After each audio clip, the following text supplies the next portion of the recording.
The theory and practice of Brazilian oligarchic collectivism.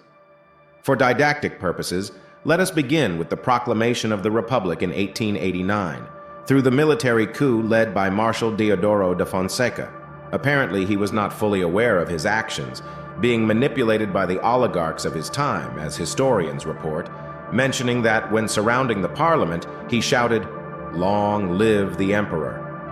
From that point on, Brazil plunged into a succession of crises, coups, and revolts. However, throughout this period up to the present day, an elite, whether in the shadows or not, has dominated politics and the economy.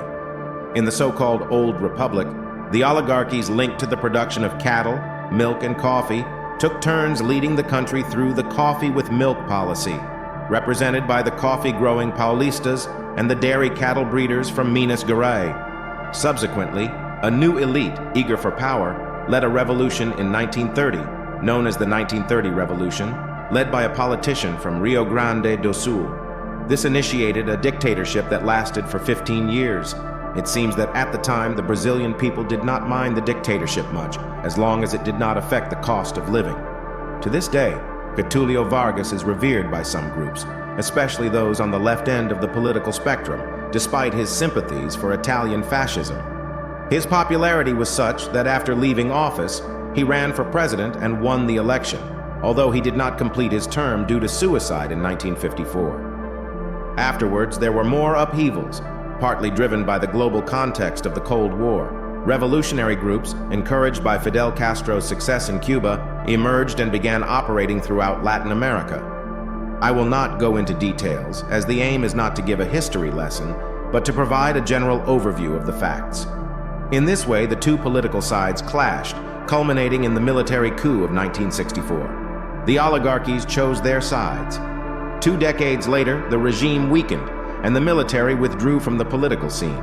Then, the left, which had employed Gramscian tactics of space occupation, took over the media, universities, schools, unions, and the civil service, initiating the so-called Cultural Revolution. Despite preaching against capitalism and in favor of the poor, in practice, these groups maintained close relationships with the powerful, seeking support for their project of perpetuating power. All this work of occupation in influential spheres of the state culminated in the election of the current president of Brazil in 2024. His first election was in 2003, and since then, he has sought to perpetuate his power. He implemented laws aiming to restrict gun ownership by the population, adopted affirmative action policies, and repressed the police in the name of human rights, resulting in a brutal increase in both common and organized crime, spreading to all Brazilian states, fueled by a legal doctrine called legal guarantee. While all this was happening, the elite benefited from this symbiosis between the state and oligarchic groups. Then came the government of Brazil's first female president, whose ineptitude and lack of articulation with these groups caused a major economic crisis.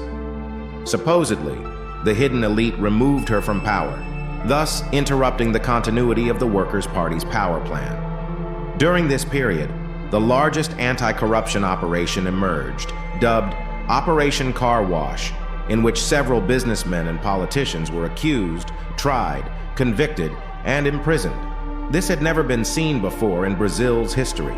In the midst of these changes, a conservative leadership emerged, which, despite not originally leaning towards the free market, gained popularity through social media and was elected president. His policies of fiscal austerity angered part of the elite, which was accustomed to state benefits, causing a backlash. He was seen as a stranger in the nest, an outsider to the corrupt system.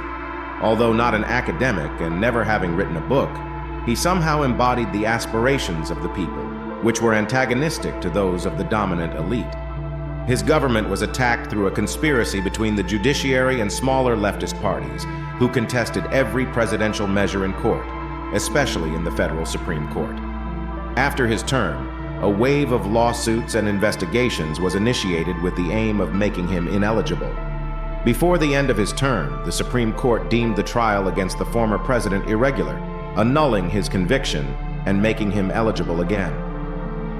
During the subsequent election, the judiciary imposed more restrictions on the conservative candidate, prohibiting him from referring to the former president as corrupt, evidencing clear favoritism towards the progressive candidate.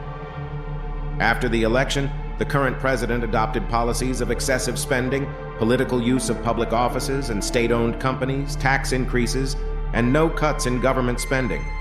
There is much more to be said, but you will not find this information in any newspaper, radio program, or TV news. This situation is so peculiar that even this outburst can be considered an attack on democracy and state institutions, and I may become a victim of political and judicial persecution. It is an absurdity worthy of an Orwellian novel, where words and opinions are enough to attract the attention of the police, as if you were conspiring with tanks and barricades.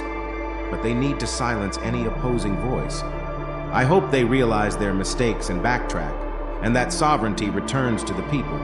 Today, they are in a campaign to suffocate opposition to the current government, using an unoccurred coup as a pretext. It seems we are undergoing the transition from a veiled dictatorship to an overt one.